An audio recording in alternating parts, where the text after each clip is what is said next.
Hi guys! Welcome back to my YouTube channel. For today's video, quick tutorial and update natin kung paano kumita sa TikTok. So marami nag-comment at nagtanong sa ating mga last video about kung paano kumita sa TikTok at kung paano maging TikTok affiliate. So makatanggap tayo ng maraming katanungan. Sasagutin natin yan dito sa video na ito. So pinili ko lang yung madalas na tinatanong at paulit-ulit na tinatanong ng ating mga subscriber dito sa aking YouTube channel.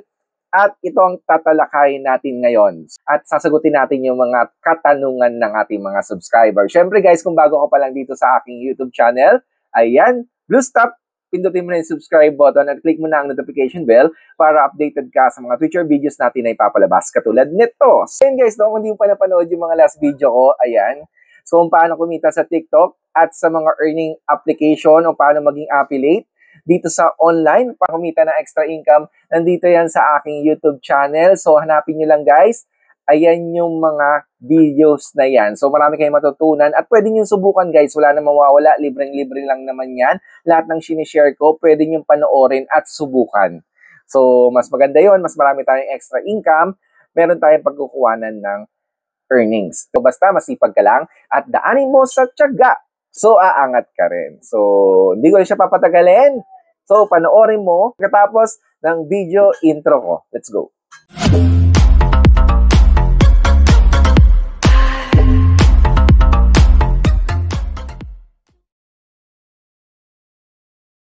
Number 1 na katanungan na ating tatalakayin, sabi ng ating subscriber, paano po magkaroon ng showcase sa profile? Ayan. So, parang same lang din ang tanong kung paano magka-yellow basket at ask ko lang kung paano mag-add ng showcase.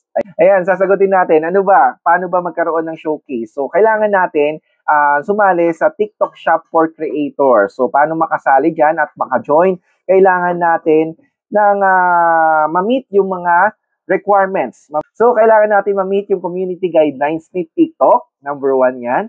Then, kailangan natin magkaroon ng 600 followers. Kung dati, 1,000 followers, pero ngayon pinababa na nila, ginawa nilang 600 followers para ma-open na ang ating mga showcase at makapag-affiliate ka na. At syempre, lagay ka na ng yellow basket dyan sa ginagawa mong promotional videos. So, ito guys, no, merong pagkakaiba ngayon kasi merong program, si TikTok, yan, medyo dito nalilito.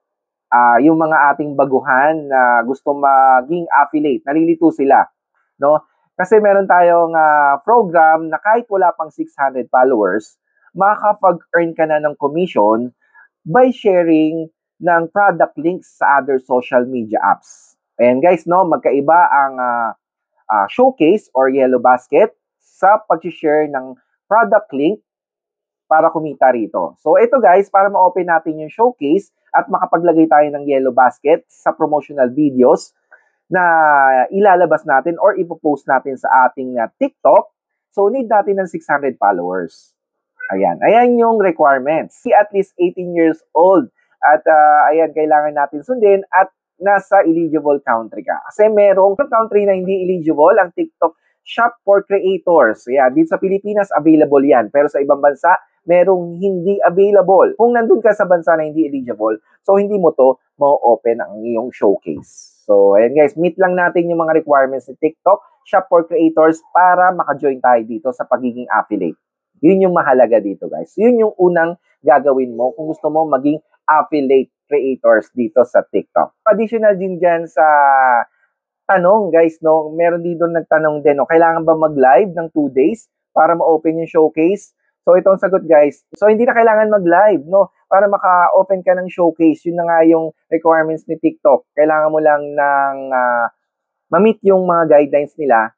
Pwede ka na at ma-open na yan, guys. No? You need na mag-live. Pero kung gusto mo, meron yan. May ibang program yan sa pagla-live. So, syempre, hindi ko muna tatalakayin yan dito. Pero meron yan, guys. Kung gusto mong live videos, meron din yang program si TikTok.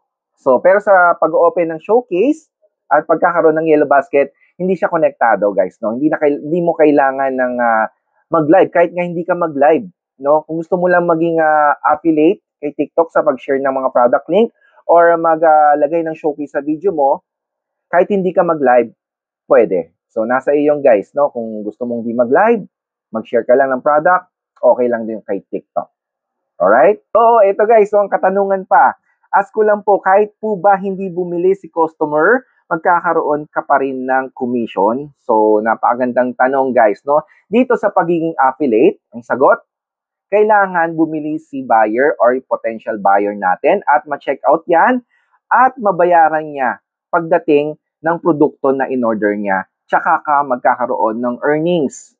So, ayun guys, so kailangan maging successful yung pagbili ni buyer. Kailangan makabayad na siya at makita yan sa system ni TikTok. Once na pumasok na yung pera dyan sa system ni TikTok, automatic yan papasok na yung earnings sa'yo. Yun yung sagot dyan guys. Tagaan lang natin, masipag lang tayo magawa ng promotional videos, mag-share ng product link. Once na may bumili dyan, at may bibili dyan guys. No? Kaya huwag ka mawala ng pag-asa. Ito nga yung sinasabi ko dito sa TikTok. Di lahat ng mga promotional videos mo mabibilan ka agad. Meron dyan mga upload mo na matatagal na doon. Kahit matagal na yung videos mo na in-upload, pumapasok guys. No? May bumibili at may bumibili. Ayan. Kaya huwag ka mag-alala kahit napakaliit ng views mo ngayon.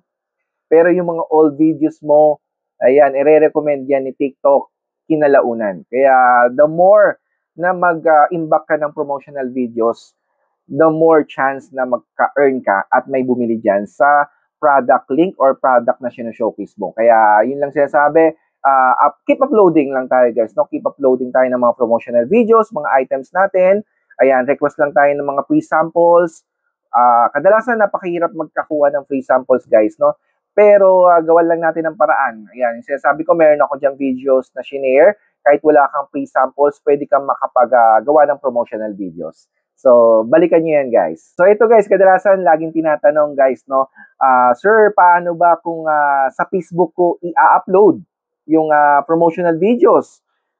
Kung yung Facebook ko ba na ginamit ay monetize, pwede ba ako magka-violate?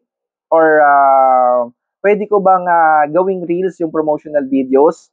Ayan, kadalasan na tinatanong, guys. Ito ang sagot, guys. Kaya, lagi ko rin kino-comment guys kung mamimili ka, kung monetize na yung iyong Facebook, ayan, account.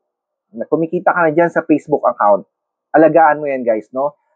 Lagi kong sinasabi, kung monetize ka na, gawa ka ng other Facebook account para sa pagiging promotional or sa pag-upload ng promotional videos ng TikTok.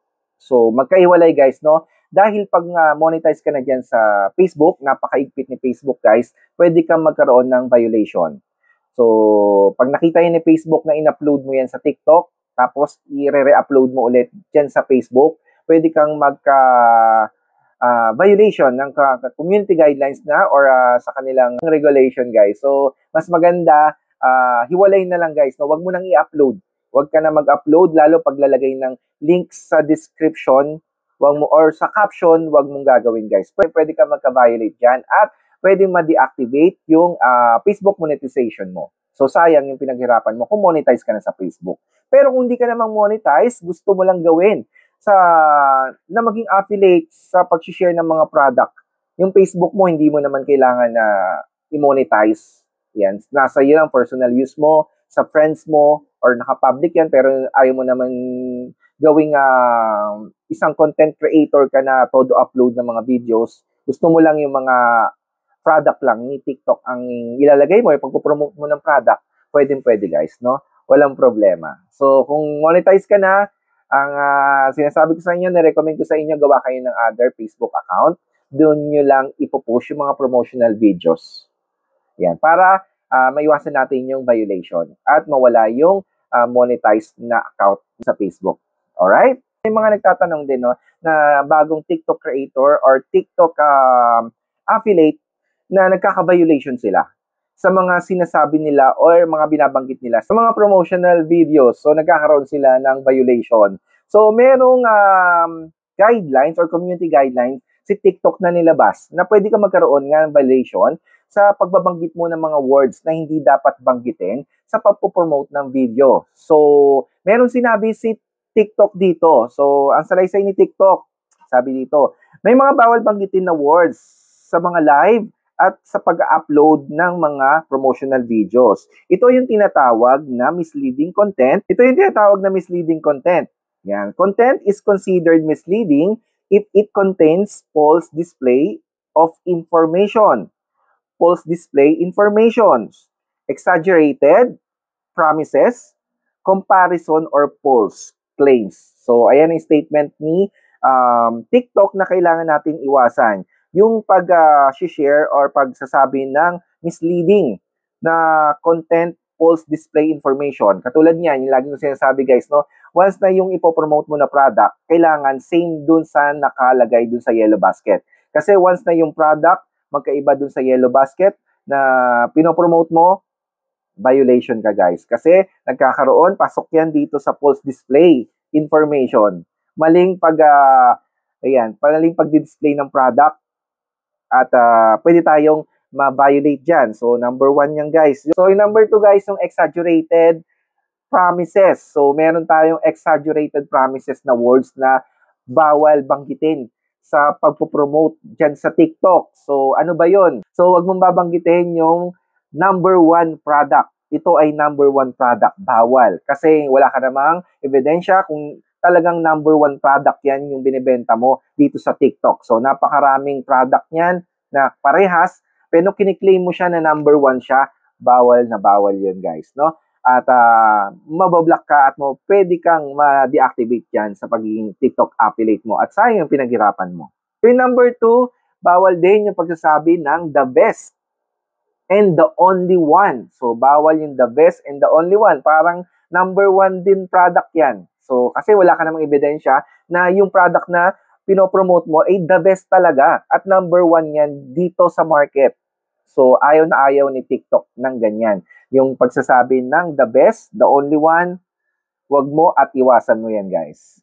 So, number 3, yung miracle. Yung pagsabi ng miracle. So, kadalasan, nagkaka-violate ito dun sa mga product na mga makeup, cosmetics, ayan, beauty products, dyan. Minsan nasasabi o nababanggit na ni TikTok creators sa kanilang mga lives, kadalasan sa live, nababanggit nila. Miracle, it's a miracle, nangyari ito, gano'n. Pag ginamit mo to, magkaroon ng miracle, ganyan. So, bawal yun guys, no? Bawal na bawal sa TikTok yan. So, pati yung instant.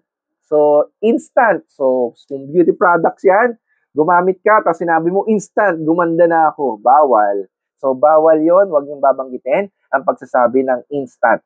Na instant, nagagaling ka, instant, na ganyan, che. Bawal na bawal sa TikTok sa pagpo-promote ng product. So, dahil wala ka namang ebidensya na talagang gumagana yan ng instant agad. So, yun. So, false information yan, no? So, and exaggerated na pagpo-promote mo.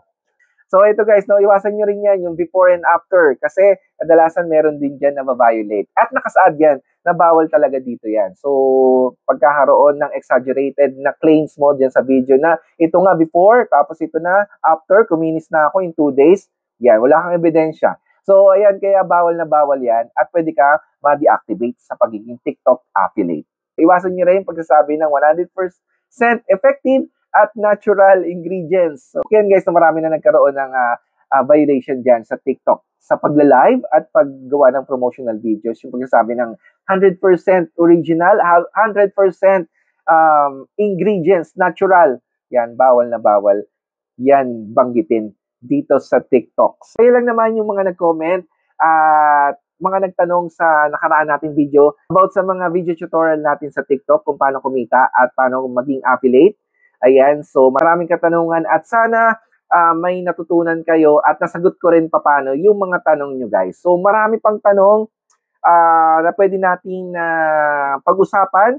Mag-comment lang kayo dito sa comment section sa baba. Meron pa ngayon tanong na hindi nyo naiintindihan na kaya natin sagutin. Sasagutin natin yan at tatalahayin natin sa ating next video. Syempre guys, kung napadaan ka dito sa aking YouTube channel, my channel is about tutorial and any useful things na pwede natin mapakinabangan.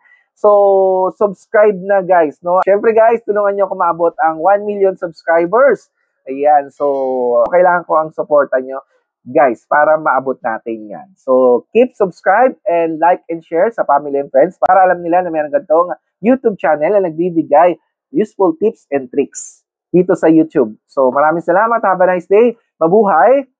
God bless. Bye-bye.